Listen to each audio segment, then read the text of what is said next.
हिमालय की ऊंची चोटियों पर माता पार्वती गहरी तपस्या में लीन थी। चारों ओर बर्फ थी, हवा शीतल थी, पर उनके भीतर दिव्य ऊर्जा जल रही थी। उनकी ध्यान मग्न अवस्था से ऐसा तेज निकल रहा था कि प्रकृति भी शांत होकर उन्हें निहार रही थी, जैसे दुनिया की सारी शक्तियां उनके अंदर समा रही हों। उधर देवताओं को संसार में अंधकार बढ़ता दिख रहा था।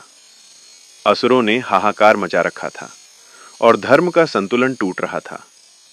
देवता कैलाश पहुंचे और भगवान शिव से प्रार्थना की, प्रभु, शक्ति तपस्या में है और संसार संकट में।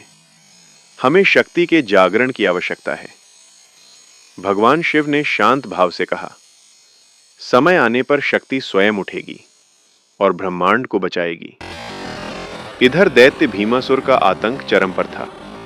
वह ऋषियों के यज्ञ नष्ट कर देता, गांवों को जला देता और हंसकर कहता, जब तक शक्ति सोई है कोई मेरा कुछ नहीं बिगाड़ सकता।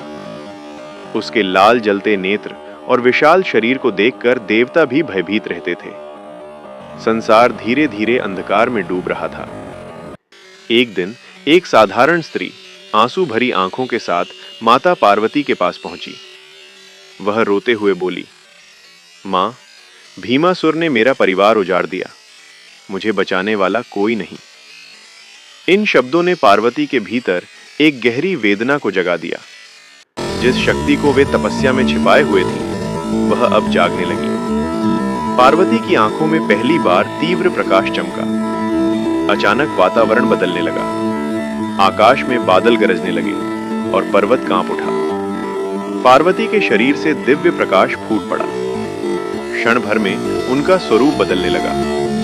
उनके माथे पर अर्धचंद्र दमका, कदमों में पृथ्वी हिल उठी और वे अपने अद्वितीय दुर्गा रूप में प्रकट हुई। यह वह क्षण था जब शक्ति ने स्वयं को जगाया। दुर्गा रूप में माता सिंह पर सवार हुई और रणभूमि की ओर बढ़ी। भीमासुर ने देवी को आते देखा और गर्जना करते हुए बोला, आओ शक्ति, आज मैं भी देखता हूं तुम्हारी ताकत। देवी ने त्रिशूल उठाया और युद्ध प्रारंभ हो गया। आकाश बिजली से भर गया, धरती कांपने लगी। हर प्रहार से ऊर्जा की लहरें उठती थीं। अंततः माता दुर्गा ने अपने त्रिशूल से निर्णायक प्रहार किया और भीमासुर वहीं ध्वस्त हो गया। ब्रह्मांड में प्रकाश फैल गया, अंधकार समाप्त हो गया। युद्ध के बाद माता दुर्गा का स्वरूप धीरे धीरे शांत होने लगा। वे फिर से अपने सौम्य पार्वती रूप में लौट आईं। कैलाश पहुंचते ही भगवान शिव मुस्कुराए। जब शक्ति जागती है तो ब्रह्मांड सुरक्षित हो जाता है। पार्वती ने शांत स्वर में कहा, अधर्म चाहे कितना भी बढ़ जाए, धर्म की रक्षा करने के लिए शक्ति अवश्य उठती है। कैलाश पर्वत दिव्य आभा से भर गया। संसार एक बार फिर संतुलन में आ गया। वीडियो अच्छा लगा तो लाइक, शेयर, कमेंट, सब्सक्राइब जरूर करें।